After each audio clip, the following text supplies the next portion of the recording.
Pattern 20 is called Swiss Army Roll with 5 strings. So it's the same kind of pattern we did with our Swiss Army Roll, the previous pattern. We're going to add in 1 extra finger. And this is kind of like what Jerry Reed was doing with the claw type pattern, where he takes sort of a banjo roll and adds in another finger that provides a double stop or a pairing. We're going to do the same thing. So let's check it out over a little progression in E minor. 1, 2, 1, 2, 3, 4.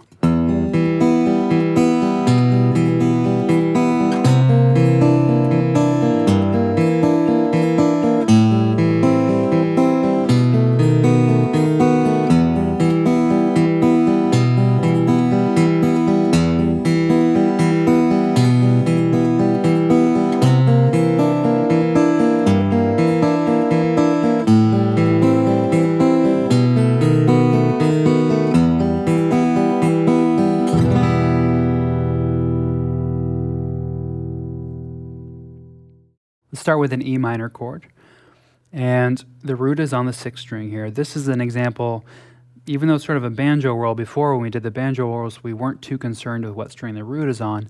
Here I am going to try to start the pattern on the root of the chord, on the low 6th string. And as I said a minute ago in the introduction, it's the same pattern we did with the Swiss Army Roll. It's 8th notes, 1 and 2 and 3 and 4 and. But what we're doing now is whenever we play the middle finger, we're also going to play the ring finger together with it. So let's take a look at that really quick. I'm going to have the ring finger on the 1st string, middle finger on the 2nd string, index finger on the 3rd string. Thumb's going to start on the 6th string. So we have beat 1 is the thumb, and of beat 1 is the index. Beat 2 is the thumb on the 4th string. Now on the and of beat 2, middle and ring together, top 2 strings. Beat 3 is the index finger on the G string. The and of beat 3 is the thumb on the 4th string, then middle and ring again on beat 4, and then the and of beat 4 is the index finger on the G string. Let's look at that sort of in time. 1 and 2 and 3 and 4 and.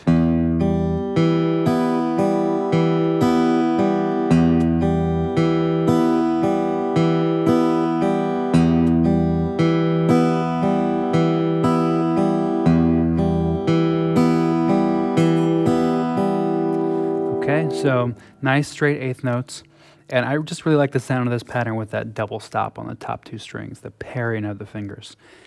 So when I play this pattern in the performance, I play 1 bar just like that. Now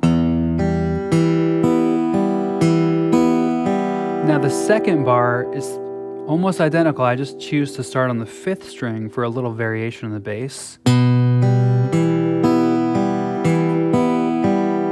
So look at those 2 bars together. Now 5th string, 6th string here, then 5th. Okay, then I'm going to go to a C9 and do the same thing. I'm going to start this time though on the 5th string with my bass. And the 2nd bar, I'm going to get that G down in the bass here. So 1 and 2 and 3 and 4 and 1 and 2 and 3 and 4 and. Then we're going to go to an A minor, 7. Starting on the 5th string there. And then a B7, also starting on the 5th string. Try that again, I forgot my thumb. Back to E minor.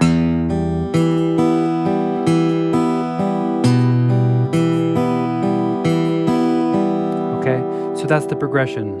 Let's go ahead and play it in time, really slow. And remember, you're just striving for those even 8th notes. And if you can't, think about the banjo roll. If you've gotten down our Swiss Army roll first, this will be a lot more easy than just diving straight to this pattern. Okay, so here we go, starting from the beginning of the performance example. 1 and 2 and 3 and 4 and.